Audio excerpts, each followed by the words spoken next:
ಪ್ರತಿಯೊಬ್ಬರಿಗೂ ಕೂಡ ಆಘಾತವನ್ನುಂಟು ಮಾಡುತ್ತೆ. ಅದಾಗದಿರಲಿ ಅಂತ ಆಶಿಸ್ತಾ ಎಸ್. ಒಂದು ತಿಂಗಳ ಹಿಂದೆ ಒಬ್ಬ ಪ್ರೊಡ್ಯೂಸರ್ ಬಂದು ಫೋನ್ ಮಾಡಿದ್ರು ನನಗೆ, ಒಂದು ಸಿನಿಮಾ ಮಾಡ್ತೀನಿ ಈಗ ಮಾಡಿಲ್ವ ಬರ್ಕಿ ಅದೇ ಥರ ಯಾರು ಬೇಕು ಅಂತ, ದರ್ಶನ್ ಬೇಕು ಅಂತ ಹೇಳಿ. ಆಗಲ್ಲ, ಕಷ್ಟ ಆಗ್ಬೋದು ನಿಮಗೆ ಅವ್ರ ಸಂಭಾವನೆ ಕೊಡಲಿಕ್ಕೆ ನಿಮ್ಗೆ ಕಷ್ಟ ಆಗ್ಬೋದು. ಎಷ್ಟಾಗುತ್ತೆ ಈಗ ಇರೋ ಕೊಟ್ಟಿದ್ದು 22 ಅಂತೇಳಿ ಹೇಳ್ತಾ ಇದ್ದಾರೆ, ನನಗೆ ಗೊತ್ತಿಲ್ಲ ಅದರ ಏನು ಅಂತೇಳಿ. ಬಟ್ ಅಡ್ವಾನ್ಸ್ ಎಷ್ಟು ಕೊಡಬಹುದು ಅಂದಿಲ್ಲ, ಒಂದು 3 ಕೋಟಿ ಅದು ಇಟ್ಕೊಂಡಿದ್ದೇನೆ ಸರ್ ಅಂದೇಳಿ. ಅಷ್ಟಕ್ಕೆ ಮಾತು ನಿಂತಿದೆ, ಇದಾಯ್ತು. ಓಕೆ, ಬದುಕಿದ್ದು ನೋಡೋಣ ಏನಾಗುತ್ತೆ. ಏನಾದರೂ 22 ಕೋಟಿ ಅಂದರೆ ನಾವು ಸಂಭ್ರಮ ಪಡಬೇಕು, ನಮ್ಮ ಕನ್ನಡದ ಹೀರೋಗಳು ಅಷ್ಟು ತಗೋತಾರೆ ಅಂತೇಳಿ. ಆದರೆ ಅದು ಚಿತ್ರರಂಗಕ್ಕೆ ಲಾಭ ಆಗಲಿ. ಎನಿವೆ, ಇದು ಇಷ್ಟೊತ್ತು ಗಣೇಶ್ ಕಾಸರಗೋಡು ಅವರ ಜೊತೆ ನಡೆಸಿದಂಥ ಸಂದರ್ಶನ.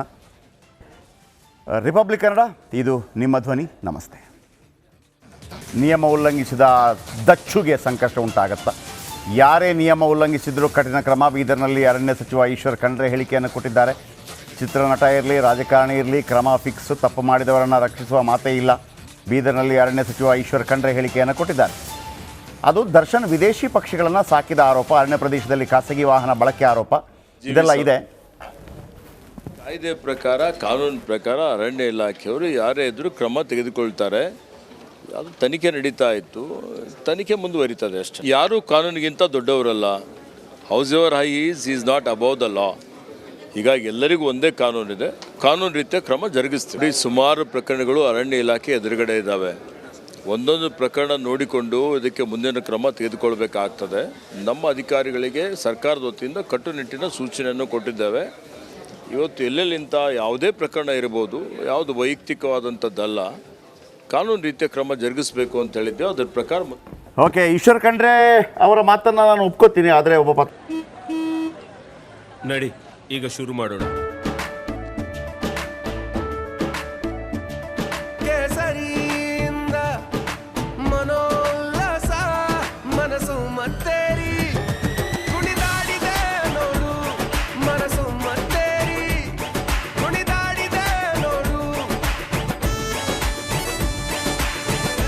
ಕ್ಷಣ ಕ್ಷಣವೂ ಆಚರಿಸಿ ಕೇಸರಿ ಹಬ್ಬ. ವಿಮಲ್, ಬಾಯಲ್ಲಿ ಹೇಳಿ ಕೇಸರಿ. ಪತ್ರಕರ್ತನಾಗಿ ನನಗೂ ಕೆಲವು ಆಕ್ಷೇಪ ಇದೆ ಅವರ ಹೇಳಿಕೆಗೆ. ಯಾಕೆ ಅಂತಂದರೆ ಎಸ್ ಮಲ್ಲಿಕಾರ್ಜುನ ಅವರ ಫಾರ್ಮ್ ಹೌಸಲ್ಲಿ ಅಷ್ಟೊಂದು ಪ್ರಾಣಿ ಪಕ್ಷಿಗಳು ಸಿಕ್ತಲ್ಲ, ಏನು ಕ್ರಮ ಕೈಗೊಂಡ್ರಿ?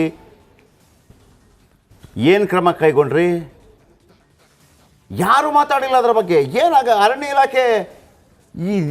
ಇಲಾಖೆ ಕೂಡ ಹಿಂಗಾಗ್ಬಿಟ್ರೆ ಹೆಂಗೆ? S Mallikarjun sir, S Mallikarjun ಅವರ ಒಂದು ಫಾರ್ಮ್ ಹೌಸಲ್ಲಿ ಏನೆಲ್ಲ ಪ್ರಾಣಿ ಪಕ್ಷಿಗಳು ಒಂದೆರಡಲ್ಲ. ಹಾಗಂತ ನಾನು ದರ್ಶನ್ ಅವರ ಫಾರ್ಮ್ ಹೌಸಲ್ಲಿ ಸಿಕ್ಕಿದ್ರು ಕೂಡ ಶಿಕ್ಷೆ ಅನ್ನೋದಿದ್ರೆ ಆಗಲಿ. ಹಾಗೇನು ಎಸ್ ಮಲ್ಲಿಕಾರ್ಜುನ್ ಫಾರ್ಮ್ ಹೌಸಲ್ಲಿ ಸಿಕ್ಕಿದ್ದು ಏನಾಯಿತು ಅದು ಕೂಡ ತನಿಖೆ ಆಗಲಿ. ಯಾರೇ ಕಾನೂನಿಗಿಂತ ದೊಡ್ಡವರಲ್ವಲ್ಲ, ಅದನ್ನು ನೆನಪಿಸುವಂಥ ಪ್ರಯತ್ನವನ್ನು ಈಶ್ವರ ಖಂಡ್ರೆ ಅವರಿಗೆ ಮಾಡ್ತಾ ಇದ್ವಿ. ಓಕೆ, ಗಣೇಶ್ ಕಾಸರಗೋಡು ಜೊತೆ ಮಾತುಕತೆ ಮುಂದುವರಿತೆ. ನಿಮ್ಗೆ ಯಾವತ್ತು ಸಿಗಲೇ ಇಲ್ವೋ ಇತ್ತು. ಆಮೇಲೆ ಹೆಂಡತಿ ಕೊಡದಂಥ ವಿಚಾರದಲ್ಲಿ ಅವರೊಂದು ಜೈಲಿಗೆ ಹೋಗ್ತಾರೆ. ಆ ನಂತರ ಅವರಿಗೆ ಮಾಧ್ಯಮದ ವಿರುದ್ಧ ಕೂಡ ಒಂದು ಭಾಳ ದೊಡ್ಡ ಸಿಟ್ಟಿರುತ್ತೆ, ನಂಬರ್ 1. ಆಮೇಲೆ ಒಂದು ಕಡೆ ಅವರು ದರ್ಶನ್ ಹೇಳ್ಕೊತಾರೆ, ನಾನೊಂದು ಅಂದರೆ ಇನ್ನೂ ಟಿ ವಿ ಮಾಧ್ಯಮ ಪ್ರಬಲವಾಗುವುದಕ್ಕಿಂತ ಮೊದಲು ಯಾವುದೋ ಒಂದು ಕಾರ್ಯಕ್ರಮ, ನಂದು ಗ್ರೀನ್ ಹೌಸಲ್ಲಿ ಕಾರ್ಯಕ್ರಮ ಆಗ್ತಾಯಿತ್ತು, ಎಲ್ಲ ಏನು ಬಾಯ್ಕಾಟ್ ಅಂತ ಎದ್ದುಬಿಟ್ರು 15 ನಿಮಿಷ ಲೇಟ್ ಆಗಿದ್ದಕ್ಕೆ ಅಂತೇಳಿ. ಅಂದರೆ ಆ ಒಂದು ಹಳೇ ಘಟನೆಗಳನ್ನು ಯಾವುದಕ್ಕೊಂದು ಎಕ್ಸ್ಪೈರಿ ಡೇಟ್ ಅಂತ ಇರುತ್ತೆ ಸರ್. ಈಗ ಯಾರ ಜೊತೆ ಆದರೂ ಒಂದು ಜಗಳ ಮತ್ತು ಎಕ್ಸ್ಪೈರಿ ಡೇಟ್ ಅಂತ ಇರುತ್ತೆ, ಆಯ್ತಾ ಯಾವತ್ತೋ ಆಗೋಯ್ತು ಅಂತೇಳಿ. ಕೆಲವರಿಗೆ ಅದನ್ನು ನೆನಪಿಟ್ಕೊಳ್ಳೋ ಒಂದು ಅಭ್ಯಾಸ ಇರುತ್ತೆ. ಅವತ್ತು ನೀನು ಹಂಗೆ ಮಾಡಿಲ್ವಾ, ಹಾಗೇನಾದ್ರೂ ಇತ್ತ ಒಂದು ಅಭ್ಯಾಸದಲ್ಲಿ ಅವರಿಗೆ?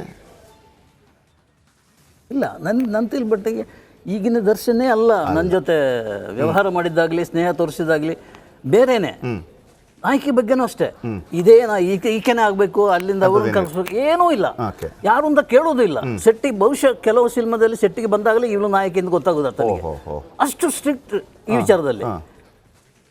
ಸಿನಿಮಾ ಇದು ತಗೊಳ್ಳಿ, ಪೊರ್ಕಿದು, ಅವ್ರ ಕಂಡೀಷನ್ ಅಂದರೆ ಒಂದು ಜಿಮ್ ಬೇಕು, ಒಂದು ಕಾರು ಅನ್ಬೇಕು, ಆಮೇಲೆ ಎಲ್ಲೇ ಹೋದರೂ ಊರಿನ ಫುಡ್ ಬೇಕು.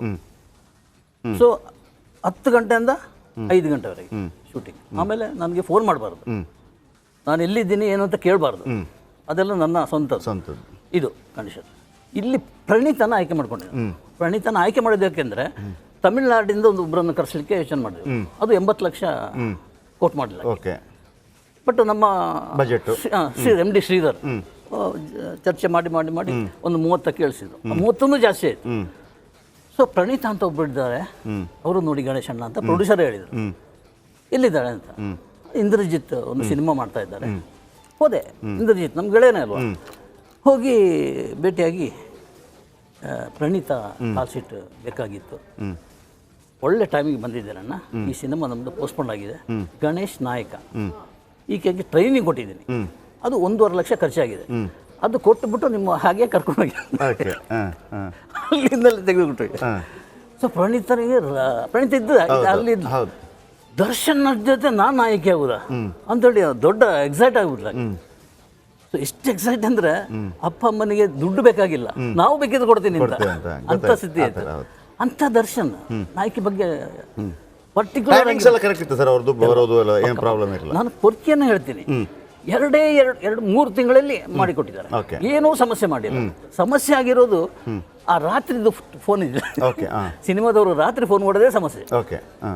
ಅಲ್ಲಿಂದ ನಮ್ಮ ಪ್ರೊಡ್ಯೂಸರ್ ಫೋನ್ ಮಾಡೋದು ದರ್ಶನಿಗೆ ಡೈರೆಕ್ಟ್ ಆಗಿ, ರಾತ್ರಿ ಗೊತ್ತಲ್ಲ ಯಾರ್ಯಾರು ಹೇಗೆ ಇರ್ತಾರಂತೆ, ಇಬ್ಬರು ಜಗಳ ಆಡೋದು, 1-2 ದಿವಸ ಬರೋದಿಲ್ಲ, ಕೊನೆಗೆ 3ನೇ ದಿವಸ ಬಂದಿದೆ ಯಾಕಂತ ಗಣೇಶಣ್ಣ ಇದ್ದಾರೆ ಅಂತ. So because of me. Okay, ಇಲ್ಲ ಸಿನಿಮಾ ರಂಗ ಅಂತ ಮಾತ್ರ ಅಲ್ಲ ಸರ್, ಎಲ್ಲರದ್ದು ಇದ್ದೇ ಇರುತ್ತೆ ಪಾಪ. ಅವರು ಅದನ್ನು ಹೇಳ್ಕೊಂಡಿದ್ದಾರೆ ಕೂಡ, ರಾತ್ರಿ ಹೊತ್ತಲ್ಲಿ ನನಗೆ ಕಿರಿಕಿರಿ ಮಾಡಬೇಡಿ ಅಂತೇಳಿ. ನಾನು ನಿಮ್ಮ ಹತ್ರ ಕೇಳಿದ್ರು, ನೀವು ರಾಜ್ಕುಮಾರ್ ನೋಡಿದ್ದೀರಿ, ವಿಷ್ಣುವರ್ಧನ್ ನೋಡಿದ್ದೀರಿ, ಅಂಬರೀಷ್ ನೋಡಿದ್ದೀರಿ, ಅಂಬರೀಷ್ಗಿಂತ ದೊಡ್ಡ ಮೋಜುಗಾರ ಸೊಗಸುಗಾರ ಬೇಕಾ? ಆದರೆ ಯಾವತ್ತೂ ಕೂಡ ಅದು ನೆಗೆಟಿವ್ ಆಗಿ ಆಗಲೇ ಇಲ್ಲ, ಹೊಡೆದಾಟಗಳು ಅಂತ ಆಗಲಿಲ್ಲ, ಪ್ರೀತಿಯಲ್ಲೇ ಹೋಗ್ಬಿಡ್ತು. ಸರ್ ಅಂಬರೀಷ್ಗಿಂತ ದೊಡ್ಡ ಮೋಜುಗಾರ ಬೇಕಾ ಸರ್? ಅಂಬರೀಷ್ಗಿಂತ ಜಾಸ್ತಿ ಏನು ರಾತ್ರಿ ಪಾರ್ಟಿಗಳನ್ನು ಮಾಡೋರು ಬೇಕಾ ಸರ್? ಏನು ಡಿಫ್ರೆನ್ಸು ಅಲ್ಲಿ ಮತ್ತು ಇಲ್ಲಿ? ಯಾವುದು ಡಿಸಿಪ್ಲಿನ್ ಅಲ್ಲ ಅಂತ ಹೇಳೋದಕ್ಕೆ ಸಾಧ್ಯ. ಡಿಸಿಪ್ಲಿನ್ ಎಲ್ಲಿತ್ತು ಅಂಬರೀಷ್ಗೂ ಕೂಡ? ಅದನ್ನೇ ಹೇಳೋದು, ಹೇಳಲಿಕ್ಕೆ ಸಾಧ್ಯ ಇಲ್ಲ.